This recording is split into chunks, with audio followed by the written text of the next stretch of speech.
How you doing, Rim Team? It's Trenius, and you tune into the infamous Living Rim Network. Divine power is always working for us because we're trying to do right. Maximum focus challenge every day, focused on the goals that you have for yourself. Every day focused on your ambition. Every day focused on trying to make yourself better so that you can make other people's lives better because they need it. And so that we can all make the world a better place because it's time. It's time. We're at the time in our humanity right now where the world has to evolve to a much higher consciousness.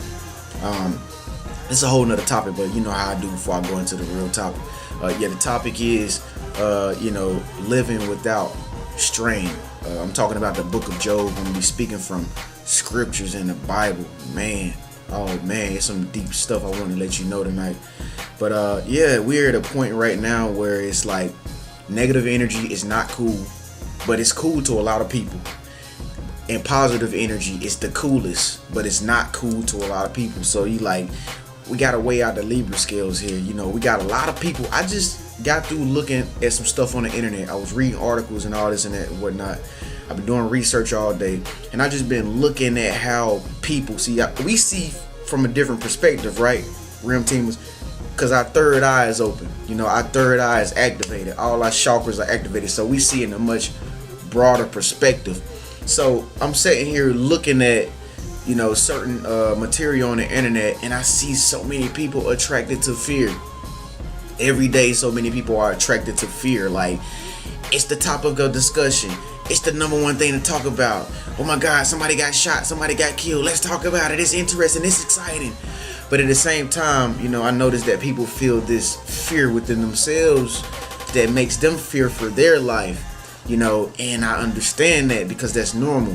But my thing is, why be attracted to fear? Like, a lot of people are attracted to fear, but I know why. And you know why? I think you know why, right? Okay. Since we telepathically speaking, I'm gonna let you speak through me. So the reason why people are so attracted to fear, because duality. Everybody has a higher self and a lower self. Let me. You know how I do, y'all. Everybody has a good side. Everybody has a bad side. We are all sinners. No matter how much you try, you can never be perfect. No matter how much you try, you can strive for perfection, but you can never be perfection. Moon, sun, hot, cold, girl, boy. Duality. There's a duality in everything. If the scale don't go up this way, go down over here. When you get on a roller coaster and try to go up, what has to pull you up? The chains. Because otherwise, gravity will pull your ass back down. Hot air balloon. If you don't got no fire to blow up the hot air balloon, guess what's gonna happen? That hot air balloon is gonna go down. Gravity.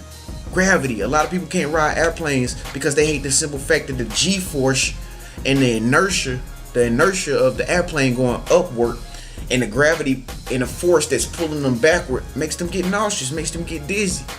So this is why we are naturally attracted to fear, because it's the duality and the polarity of the universe is dark and light. So it's built into our world. It's built into our being. No matter how much we try to deny the fact that we are sinners, we are sinners. Not say that you should always act sinful. No. But you should always try to project yourself the best way you can.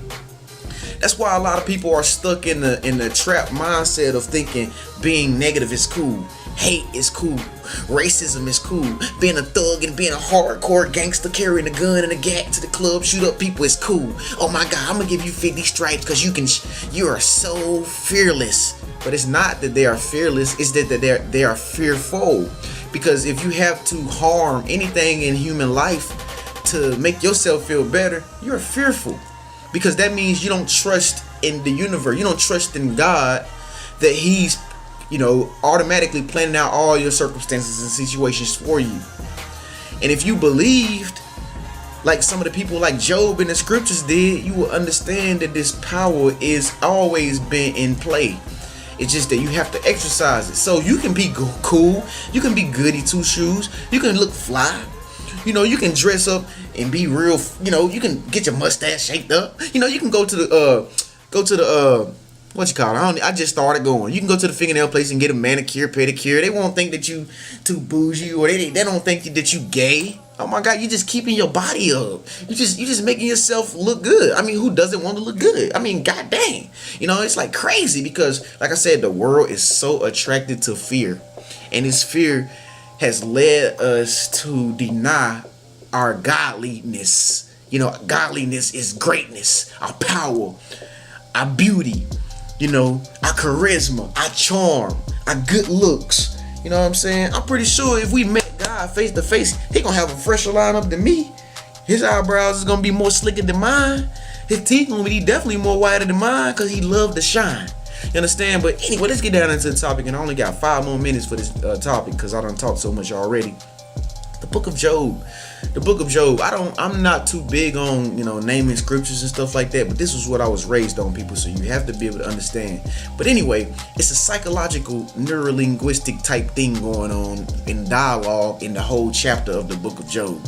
Like, Job is having a conflict. Like, he has just been suppressed. Like, God has just sicked the dogs on him, because the devil asked God, say, God, blah, blah, blah, blah, and God was like, well, you can't, no matter what you do, you're not going to be able to turn my son Job to a devil worshiper.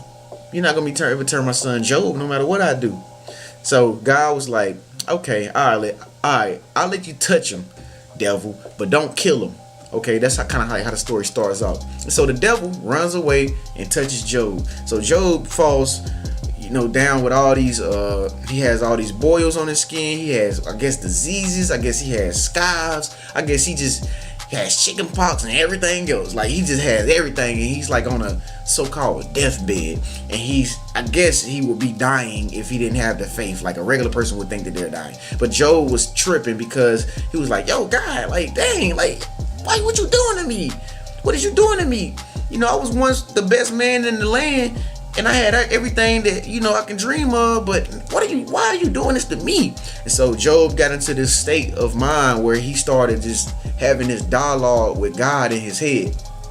But in the Bible, they used it as they did it like, men was coming to him, talking to him, asking him about having conversations with, say you're in the hospital and your family just start coming visit you, and you talking to every one of them like, yo, I don't know why, yo, I mean, bro, look, man, if I die, man, look, man, this stuff is all over my skin, it's killing me, please, can you help me, man? Like, so Job was going through all this dialogue with so-called people, but in all actuality, I know the Bible. The Bible's metaphoric symbolism, dark sayings, parables, and all this, example, all kind of stuff that's not what literally we think it is. So Job is having this conflict in his mind.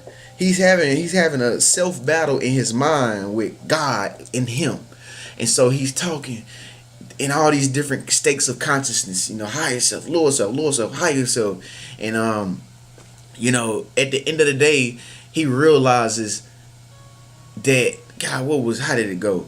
At the end of the day, Job realized that the whole time he was doing all this talking and like talking junk about what God was doing to him, he realized, I am the most powerful. You heard what I just said, right? I am the most powerful. I am powerful. Am I gonna let something from the outside affect my inner spirit? My inner spirit is still talking. It has dialogue. It's in perfect health. You can't even see it, but you can see my outer core of what you can see, my physical reality. You can see my physical body, but my inside, nobody can touch that. So Job wised up to the real higher self Job that he was, and he started to realize, wow, dang, God, I see now, and he got healed. And right after that, the universe, God blessed him with more than he had before, times 10. Now, this is just a story. This is just an example. I hope none of you have to go through this, but it's nothing likely in these days. That's a biblical text, so I think things happen in the world to aid the process of the making of the Bible, so we can understand here today the goodness therein in the whole wide universe. And so I said all that to say,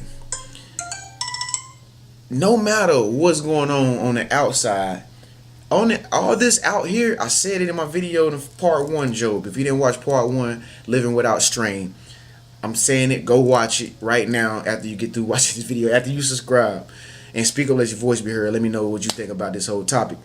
But anyway, it's very important that you live without strain, because everything that's happening on the outside in your outer reality is actually something that's really going on in you on the inside. So what you have to do is conquer your inner man, conquer the lower depths of your lower mind on the inside, and the outside will project your accomplishment that you have with yourself on the inside.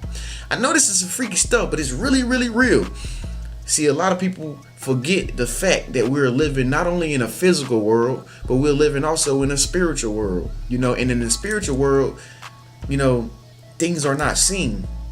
So that's why you got to call things that be not as though they were. It's just like the definition of faith. Faith is seeing, but faith is believing without seeing. You can't believe in something. You can't say you need to see something in order to believe it. Otherwise, there will not be practicing faith. And like I told you guys a while back, faith without works is dead. So that means that if you're not believing what you don't see, and you don't have any work in believing because you can't see, you are dead. Meaning that everything that you want to happen is not going to happen, because you have to have some type of a belief in the unseen world. You can't see God. He's invisible. You can't see angels. They are invisible. You can't see air. Air is invisible. You can't see dust particles that's flying in the air. It is invisible. It's a lot of invisible things in the spiritual world. Okay, so I said all that to say what I just said.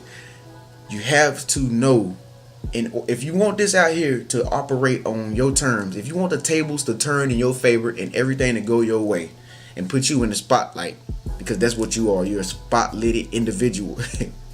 You have to control your inner self emotionally. Let me say it like this: not only physically, but spiritually, emotionally, and definitely physically. So make sure you always exercising and working out, because you have to have all that in order to operate at your most highest function of being. And that's all I'm gonna say. That's all I'm gonna say. So this is Job, living without strains, the book of Job, dissecting it part 2. Make sure that you're living a great physical life. Make sure you're treating your body with respect spiritually. Make sure that you're always tuning yourself into something spiritual. I don't care if it's meditation. I don't care if it's getting down on your knees and praying to Allah, God, Jesus, Buddha, whatever. Make sure you're reading your Bible, Quran, whatever. Number 3, make sure that you're emotionally correct. Make sure that you have control over your emotions. Trust me, I've been there too, and I'm still working on it. Make sure that you're controlling your reactions to people. Make sure that you're controlling your emotional world, because you can't let stuff out on the outside get to you. If you let stuff on the outside get to you, you are showing yourself of less power. Okay? So that's it, guys. That's all I'm gonna say. I want to talk forever, but I gotta go to the next video. I see you in the next 24 hours. Living Room Network. Please subscribe, speak up, let your voice be heard. Peace.